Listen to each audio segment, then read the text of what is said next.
because we're meeting a very, very big need for computers in the community.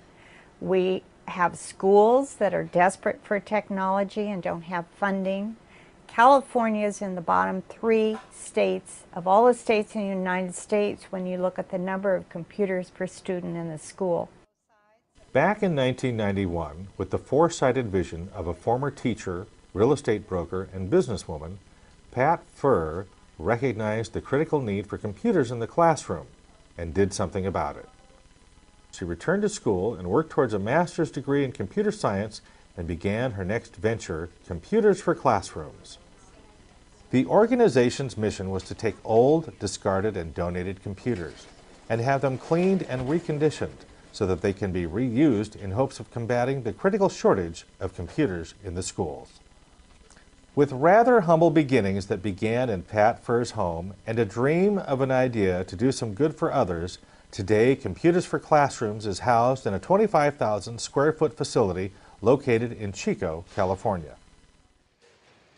Set up as a not-for-profit organization in 2002, Computers for Classrooms, along with its dedicated staff and trained volunteers, are equipped to receive all donated desk computers, monitors, and laptops, in addition to printers, faxes, office machines, and just about anything else that can be fixed, refurbished, and most importantly, reused. Their policy is that they take everything and nothing goes to the landfill.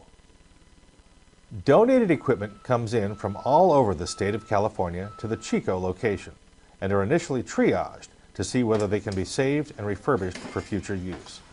Both volunteers and staff members begin the process of making a new life for the donated computers. After all the equipment has been evaluated, wiped clean, and separated as to what is salvageable and repairable, what simply is not is dismantled and parted out as much as possible. Nothing goes to waste. The first step is to remove the hard drives even before anything is ever powered up. Then the equipment is tested for the ability to power and boot up and proven to be in good working order. The motherboards are evaluated and checked out for any damage, age, and processing capabilities. All working and usable parts and components are separated into groups of what can be reused towards the refurbishing and the reconditioning of the computers for future use. Eventually, these computers are given a new lease on life, benefiting both the environment and education. For those that are simply not salvageable and cannot be reused, fixed, or repaired, then only as a last resort are they sent off for recycling to carefully selected, environmentally safe outlets. But even then, each piece of equipment is demanufactured down to its components. The aluminum is shipped out to be recycled and the circuit boards are crushed, and the gold is then extracted and amalgamated to be reutilized. All of the wire is gathered together and sent out so it can be stripped for its valuable copper, thus reducing the need for increased mining of these scarce and valuable resources. With the strictest use of security, each and every donated computer has its hard drive wiped clean, meeting the U.S. Department of Defense level of security, and not even a single computer is plugged in until the hard drive has been removed to another location for wiping. Computers for Classrooms has been one of the earliest leaders in recognizing the vital need for data security, making people feel assured they can donate their computers and not have private info get out. The company's most important mission is to fill the tremendous need for computers in the classrooms throughout California.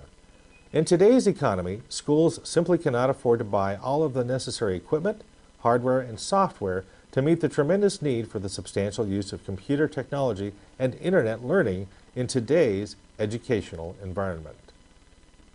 Throughout this kind of program, the schools get high-quality computers that run state-of-the-art software to help further our students' education, as well as increase their technological skills, because this is the world we live in.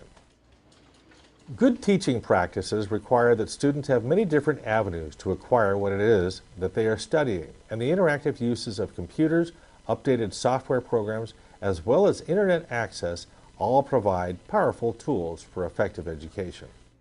And I see the power in technology. For good teaching, we need to make things visual. Technology makes learning visual. For good teaching, we need to have interactive education. Technology makes it interactive. Another vital component Pat Furr sees with her program is in not only providing computers for the classrooms themselves, but also making them available to families in need as well. She recognized the benefits of having a home computer are many, and that high school students are twice as likely to attend college if they have access to a home computer. She also realized the tremendous educational gap between white students who have a much greater exposure to computer technology and internet access, and minorities, in particular the Hispanic community.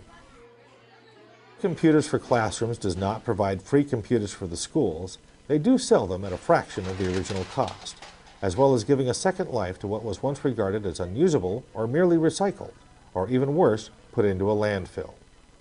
Although this program is focused primarily for those in need within the state of California, computers and other technical equipment have been provided throughout the U.S. and to many organizations throughout the entire world. Computers for Classrooms is dedicated to filling a need for those without the resources of computer technology and internet access, yet at the same time becoming good stewards for the environment. Since the beginning, millions of dollars worth of computer gear and equipment have been given new leases on life and saved immeasurable waste in materials that used to be reserved for recycling rather than reuse. And this program is geared to benefit both education and the environment. There's a tremendous need in this state and all over the United States for low-income families to have access to technology, for schools to use technology, and it's much better for the environment if we reuse what we have rather than sending it for recycling or worse yet to the landfill. So I really encourage people to think reuse first. EPA says reduce, reuse, recycle. And I really would hope there's a greater emphasis on reuse in the middle of that. This is a very, very rewarding program. I wouldn't do it otherwise.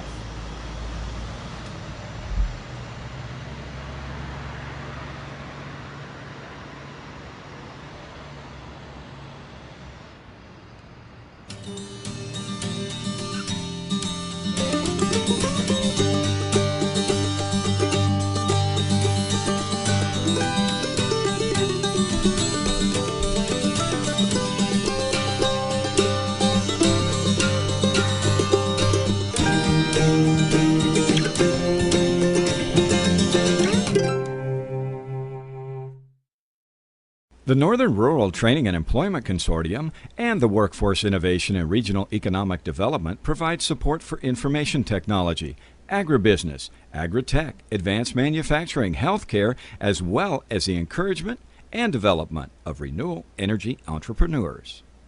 The mission of the Economic and Workforce Development Division at Shasta College is to provide quality services and programs that benefit the community, as well as employers and employees of the region, thereby contributing to a better quality of life, the local economy, and a more flexible and well-prepared workforce, including a green, sustainable workforce.